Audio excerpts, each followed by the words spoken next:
Well, here is my Katinga, and as you can tell, there's been a major change. And I have to report a absolute disastrous error that occurred that I was unaware of, that has pretty much canned this hull in terms of using. Now I'm going to tell you exactly what that error was, because I definitely don't want anyone repeating it. When I put these fibers in over here on this side, I had used, if I remember correctly, I had used some epoxy in here also and some other stuff, and I had put a clamp on top of this. Well, apparently before that epoxy had set up, the fibers underneath had come loose or moved, I guess maybe because of the pressure of the clamp.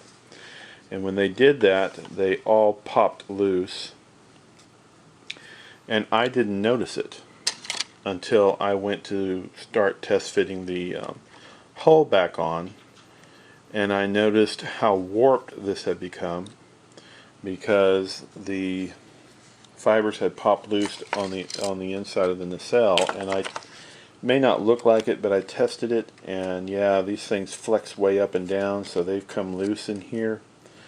And I just don't know what to do to fix this. I pondered this for about 30 to 45 minutes, and the result was going to be, well, I'm going to have to tear this nacelle apart, and it's going to be a huge job to fix this, and to put it, spending a lot of time cutting it apart and putting it back together again in a manner that, to keep it looking good.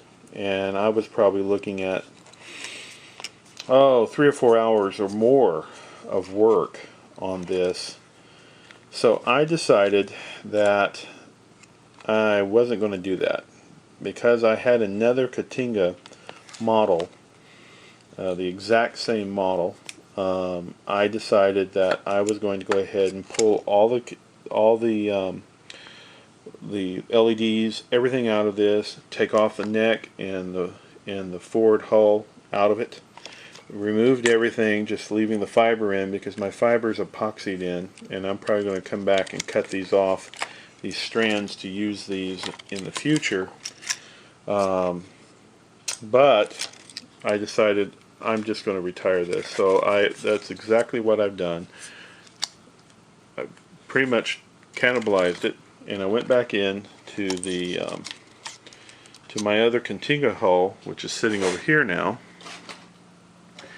and I spent about an hour, seeing how I knew the process I had worked through before, knowing what I was going to do. I spent about an hour prepping this hull, and already putting the fiber optic in, and I've decided I'm not going to do the fiber the way I had done it before, by putting the nacelles together completely. And although that process works, if you just make sure that the fibers are well secured, and I've sanded down the channels and everything, just going through the same process I did before. But the one thing that I decided on changing, which is not is a technique that I didn't know about before, and that is blooming the fibers. And I've done that on here, and you can see there are no strands sticking up, because what I've done is I went ahead and bloomed the fibers and pulled them through, which I'm going to show on the other nacelle, which they're already in place with their mushroomed heads, and those heads have been coated with micro mask, 2 coats of micro mask, and then I pulled them through. And this time I've used hot glue, low temp hot glue, like I did before, but I'm assembling these in a manner where I shouldn't have to use much epoxy at all. I've gone ahead and glued the other half of the nacelle on, instead of putting the nacelles together and then gluing them on. I went ahead and glued it on here. That's the other thing I've changed. And I've used for this, the fiber that I had left on hand, I've used 0.75 millimeter fiber, which is the fiber I used before is 1 millimeter. And the bloomed heads compensate for that, because I said in my original video that when I was doing the fiber work for this, I thought that the 1 millimeter looked more in scale when watching the motion picture and looking at the lights. This fiber is smaller at 0.75 millimeter, but with the heads bloomed, it's got the exact same look as the 1 millimeter fiber. And there is an added benefit, and that is because the diameter of the fiber is smaller, I've been able to route this much easier using a lot less hot glue and getting it to go exactly where I want it to go. And test fitting it on the hull has shown that I think I'm going to be able to lock him in place very easily, like I did on this side, with just a minor amount of hot glue. And I'm not going to have to put any epoxy or anything in here. And the modeling glue is going to be far away from the fibers when I go to glue this together, so it should work out really, really well. So I think this disaster is actually going to work out better, and I wish I had known about the blooming technique beforehand, because even though these are smaller fiber, if I can get the camera to focus, you can see the bloom heads. The heads of this is pretty sizable.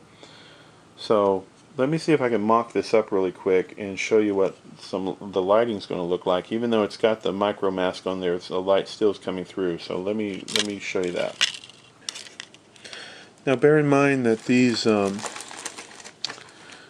fiber heads down here have liquid mask on them. But let me see if I can just put all these together and light these up. Now these are lighting up the rear ones, and the other ones have more liquid mask on them, but you can get an idea of what those look like. So I'm really pleased with the size of the lights, and I think overall they're going to look pretty good. Let me put all these, see if I can get all these to fit on one. This is what I'm using. I was able to recover all of my original emitters from the build. So overall I think those will look really nice. Let me show you that blooming technique. This is my hobby torch, and regardless of whatever you do, you're going to have to be careful doing this process because you are dealing with an open flame. Now you can use a candle for this. I have played around, and you can use a heat gun, but it's very, very problematic because you can easily overheat the fiber and it'll just crinkle and all melt up, so I don't recommend trying that. This hobby torch that I have, I picked up at Harbor Freight Tools, and it works perfectly fine for this, but I have used candles previously. Now this is a piece of 1 millimeter fiber, which I'm going to show how to do this with this. So as you can see, I'm just going to get the fiber close to it, and instantly, if I can get the camera to focus, you can see it bloomed the end of the fiber. Now in that case, I had a little bit too close and it kind of flamed up a little bit. You want to try not to do that because it can mess up the end of the fiber on emitting. So let me just check it to see how that turned out. Well, that turned out quite nicely. It didn't mess it up. Now I'm going to raise the camera up, and I'm going to do this on the 0.75 fiber that I'm working on. And this is going to be a little bit harder to see, because the fiber is so small, but we'll give it a try and see what we can do. I'm going to bring up the fiber, just getting it toward the flame, and you don't want to put it directly in the flame, and there it goes. Completely bloomed out. Let me turn off the torch and put it over and show you the results of the end of that, if I can get the camera to focus on there. Now what's nice about this technique is, compared to non-bloomed fiber, when you bloom a fiber, the wonderful result of that blooming is the fact that the end of it emits more light, because it creates sort of like a lens that's much larger. And you can see, let me put that on top of this LED, you can see how bright that is. And if I snip off the bloom end that I have on the other end and put it up, I mean, you can see that it's got a lot of good light coming out of it, but compared to the bloomed end, there's more light coming out, quite a bit more, because you've created a little lens. And what's cool about doing that is that when you go to put your fiber optic in,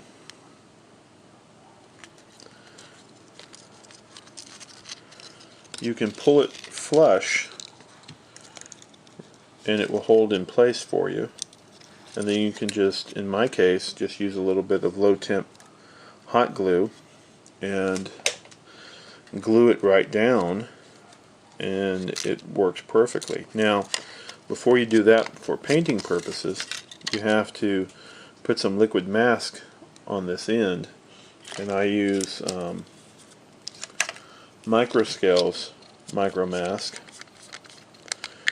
So all I do is get a little bit of it on the end of a brush. I suppose you could dip this in there, but with the container that it's in, I can't really see down in there very well. And I just apply a coat to the end of the fiber, to that mushroom.